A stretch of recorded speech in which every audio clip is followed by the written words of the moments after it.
तो पढ़ाओ ते बच्चों। आज 26 नवंबर 2024 मंगलवार है। जोगिंदर सिंगारी का गीता में दिया गया ज्ञान बहुत ही दिलचस्प। सुनिए। श्री कृष्ण जी ने जोर देकर समझाया है कि कोई विरला ही परमात्मा को जानता है, कृतज्ञता को पाता है।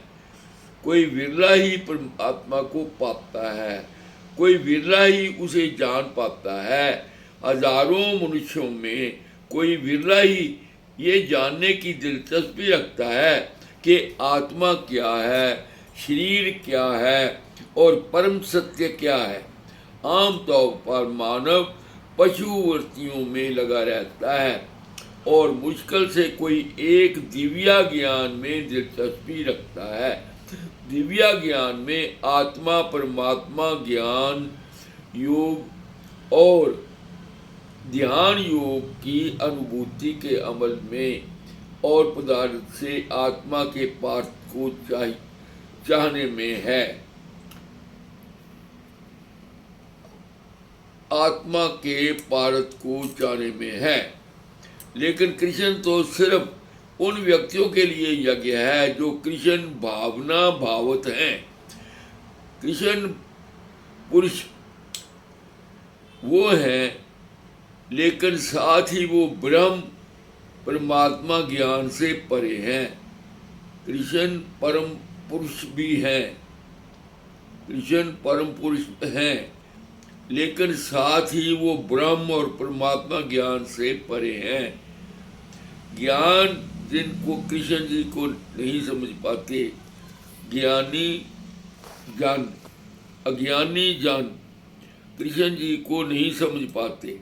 अभक्तों को के लिए उन्हें जान पाना इंतहाई मुश्किल है। लेकिन मार्ग भले ही मुश्किल हो, लेकिन विधि विद्याओं के मुताबिक दृढ़ता पूर्वक उनका अभ्यास किया जा सकता है। अगर कोई दृढ़ता से पक्के इरादे से कृष्ण को याद करे तो कृष्ण जी को पाया जा सकता है। अब भक्तों के लिए उन्हें जान पाना इंतहाई मुश्किल है। कृष्ण जी उन्हीं व्यक्तियों के लिए यज्ञ है जो कृष्ण भावना भावत हैं। कृष्ण भावना भावत का मतलब है पूरी तरह कृष्ण जी की शरण में चले जाना, सच्चे और सच्चे मन से कृष्ण जी को याद करना, कृष्ण जी का नाम कीर्तन करना। कृष्णा कृष्णा हरे हरे, हरे कृष्णा कृष्णा कृष्णा हरे हरे। क्या आजकल के इंसान के लिए पैसा ही सब कुछ है? पुराने लोगों की मुआशी हालत बहुत अच्छी नहीं थी। वो गुजर बसर करते थे, कैसे कैसे अपना घर चलाते थे, सख्त मेहनत करते थे। उनकी ज़रूरतें बेहद कम थी, उनमें भाईचारा भी था। वो लोग सादा जिंदगी बसर करते थे। अब पैसे का प्रसार बढ़ गया है, ज़रूरतें रोज़ बरोज़ बढ़ने लगी हैं। लोग धन कमाने के लिए गलत तरीके अपनाने लगे हैं। अमीर बनने का लालच बढ़ता जा रहा है। रिश्वतखोरी, चोरी, भ्रष्टाचार इस तरह फ्रॉड कर रहा है, नाजायज तरीका से प्रॉपर्टी बना रहा है।